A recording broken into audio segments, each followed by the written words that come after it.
ஹரே கிருஷ்ணா. ஓம் நமோ பகவத்தே வாசுதேவாய. நாராயணம் நமஸ்கிருத்யம் நரம் சைவ நரோத்தமம் தேவீம் சரஸ்வதீம் யாசம் ததோ ஜெயம் உதீரயேத். நஷ்டப்பிராயேஷு அபத்ரேஷு நித்யம் பாகவத சேவையாம் பகவதி உத்தமஸ்லோகே பக்தேர் பவதி நைஷ்டகி. ஹரே கிருஷ்ணா. ஸ்ரீமத் பாகவதம் ஸ்கந்தம் 9 அத்தியாயம் 9 அம்சுமானின் வம்சம் என்னும் தலைப்பில் பதம் 42.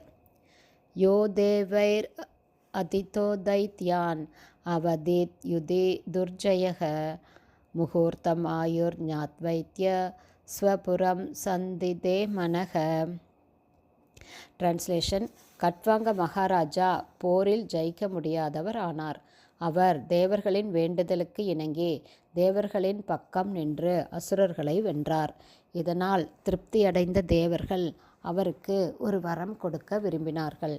எனவே அரசரும் தமது ஆயுட்காலத்தை பற்றி வினவியதற்கு இன்னும் ஒரு முகூர்த்த நேரம் மட்டுமே எஞ்சியிருக்கிறது என்று தேவர்கள் பதிலளித்தார்கள். இவ்வாறாக உடனே ஸ்வர்க்கத்தை விட்டு வெளியேறி தமது சொந்த வசிப்பிடத்திற்கு சென்ற கட்வாங்க மகாராஜா அங்கு தம் மனதை முழுமையாக பகவான் கிருஷ்ணரின் தாமரை பாதங்களில் ஈடுபடுத்தினார். பர்பட் பை ஷில பிரபாத். ஜெய் ஷில பிரபாத். ஹரே கிருஷ்ணா. இதோட எக்ஸ்ப்ளனேஷன் போன ஆடியோவில் பார்த்துருக்கோம். பேலன்ஸ் இப்போ பார்க்கலாம். பகவான் ஸ்ரீ கிருஷ்ணர் பின்வருமாறு உபதேசம் செய்கிறார். ஜன்ம கர்ம ச மே திவ்யம் ஏவம் யோ வேதி தத்வதக த்யக்த்வா தேகம் புனர்ஜன்ம நைதி மாம் ஏதி சோ அர்ஜுன. அர்ஜுனா, என்னுடைய தோற்றம் மற்றும் செயல்கள் ஆகியவற்றின் திவ்யமான உன்னத தன்மையை அறிபவன் இந்த உடலை விட்டபின் மீண்டும் இந்த உலகத்தில் பிறவி எடுப்பது இல்லை. அவன் என்னுடைய நித்தியமான ஆன்மீக உலகத்தை அடைகிறான் என்று ஸ்ரீமத் பகவத்கீதையில் 4ஆம் அத்தியாயம் 9வது பதத்தில் பகவான் கிருஷ்ணர் கூறுகிறார். எனவே பகவான் கிருஷ்ணரிடமுள்ள பற்றுதலை அதிகரிக்கச் செய்யும் பக்தி யோகத்தை ஒருவர் வாழ்வின் துவக்கத்திலிருந்தே பயிற்சி செய்ய வேண்டும். ஒருவர் தினமும் ஆலயத்தில் உள்ள விக்கிரகத்தை தரிசித்தும் வழிபட்டும் பகவானின் புனித நாமத்தை ஜபித்தும் முடிந்த அளவு பகவான் கிருஷ்ணரின் புகழை பரப்பியும் வருவாரானால் அவருக்கு பகவானிடம் பற்றுதல் உண்டாவது நிச்சயம். இந்த பற்றுதல் ஆசக்தி எனப்படுகிறது. ஒருவரது மனம் பகவான் கிருஷ்ணரிடம் பற்று கொள்ளுமானால் மையாசக்த மனாபக்தி.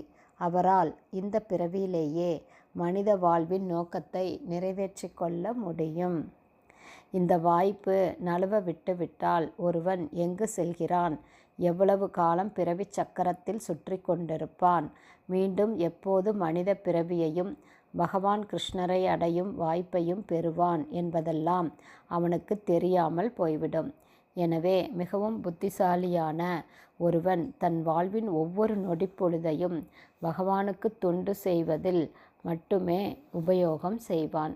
ஹரே கிருஷ்ணா. ஸ்ரீமத் பாகவதம் ஸ்கந்தம் 9 அத்தியாயம் 9 அம்சுமானின் வம்சம் என்னும் தலைப்பில் பதம் 42 ஸ்ரீல பக்திவேதாந்த சுவாமி பிரபுபாதாவின் விளக்க உரை இத்துடன் நிறைவடைந்தது. ஹரே கிருஷ்ணா. குருதேவுக்கு ஜெய். பிரபுபாதுக்கு ஜெய்.